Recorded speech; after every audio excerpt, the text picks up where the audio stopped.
Akakungula n'aba Silver Seeds olunaku lwaleero omukugwa kunnyonnyola ku ngeri gy'oteekateekamu ennimiro ng'onoolima akasooli n'omufunamu nga wekisuubirwa.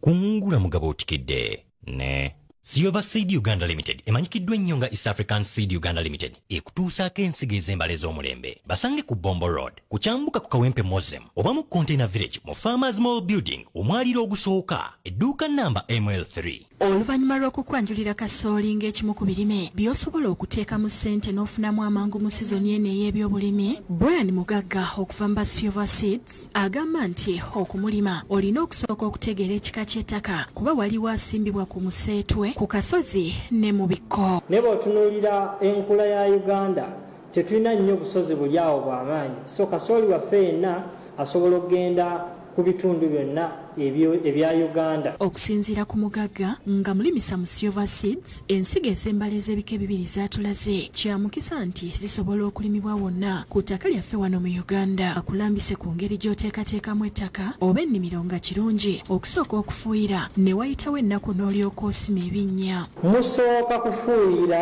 ne wayitawo ennaku 3 ne mulyoka musima ebinnya. Mu ddagala eyo eddungi lye twandifuuyidde mwandibaddemu ebikanga asikoseeti. Okukabala ennimiro kikulu nnyo okusinziira ku Mugagga okwewala kasooli okuwotoka ebikoola ng'akula. Kasooli oyo awotoka olw'ensonga nti wansi waliyo ebiwuka bingi ebikolayo amakubo.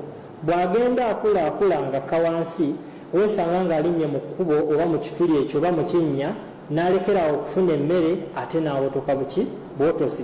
So tugenda kubanga tukabala ettaka lyaffe ekitundu kya fuuti okukka wansi oba bw'oba otema enkumbi ogiteme ebulire mu ttaka ate amavuunika ago era tukakole ki tugakube. Wadde ensigo zino zambala zeetaaga nnyo ebigimusa era nga birina okukozesebwa obulungi, n'asaba abalimi okwewala okutabiikiriza ebirime mu nnimiro emu. Bw'osimba kasooli n'ebinyeebwa oba kasooli n'ebijanjaalo era bigenda kukendeeza mu mpa gye bikuwaamu olw'ensonga ettaka liri limu erimu ebirungo ebirina okuliisa ebijanjaalo era ne kasooli. Amabanga goleka wakati w'ekinnya ekimu okudda ku kirala kikulu nnyo era ng'akuwabula okusimba empeke emu emu mu buli kinnya. Okuva ku layini ya kasooli emu okutuuka ku layini endala ogenda kulekawo fuuti 2 oba 75 cm.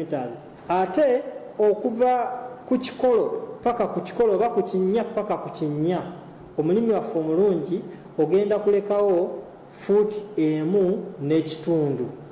mu buli kinnya ogenda teekamu empeke emu oyo empeke ya kasooli oyo abeera akakasiddwa oba gojje mu kifo ekyo ekituufu nga bulaba ono wa Silver Seed Uganda Limited. Mu kinnya wasooka y'ekigimusa olwonozaako ensigo nga kino kye kimu ku bitera okuba abalimi akalipo. So bw'osima ekinnya kyaffe ng'ekitundu kya fuuti ng'okwata ekigimusa ng'okiteekayo ng'ozzaako ettaka, ng'okwata ensigo ya kasooli ng'ogiteekako ng'obikkako akataka inchi nga 2. Okusimba kasooli anadda obulungi kirina okukolebwa mu budde obw'okumakya ng'omukugu bwannyonnyola. Mu budde obw'okumakya mwe tusimbira kasooli anaamera buki obulungi. Era wabudde abalimi okufuuyira mu budde nga kasooli amaze okuggyayo ebikoola mu nnaku 6 nga wabudde ne ku ddagala erikozesebwa era ntikisingako okufuuyira mu budde obw'okumakya. Tutandikirawo okufuuyira kasooli waffe ng'awezezza ebikoola 3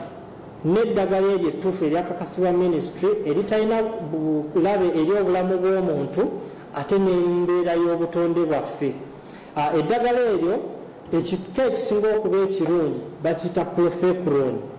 Kitegeeza ogenda kukwata meru za 40 oziteeke mu bbaafu. Saagala balimi batabulira eddagala mu bbomba kubanga oluusi litulema okutabula obulungi. Kwata ekidomola ekya litaazi 2 kifuke mu bbaafu, tabula bulungi eddagala eryo omalirize oliteeke mu bbomba ogende okole ki ofuuyire. Egimu ku migaso egy'okozesa ebigimusa kwe kuba nti giyamba kasooli waffe okukula nga taliimu malibo. Ku bikoola okwo tujja kufuuyirako ekigimusa eky'obutonde, ekigimusa kye bayita Vegimax. Kiyambako ebigimusa. Kasooli ono singa abeera nga tafuuyiddwa tagenda kuwa minwe 2 nga bwe tukugamba, agenda kubaamu malibu ttole, tagenda kuwa na kawunga kali awo kawooma kakala ntuufu.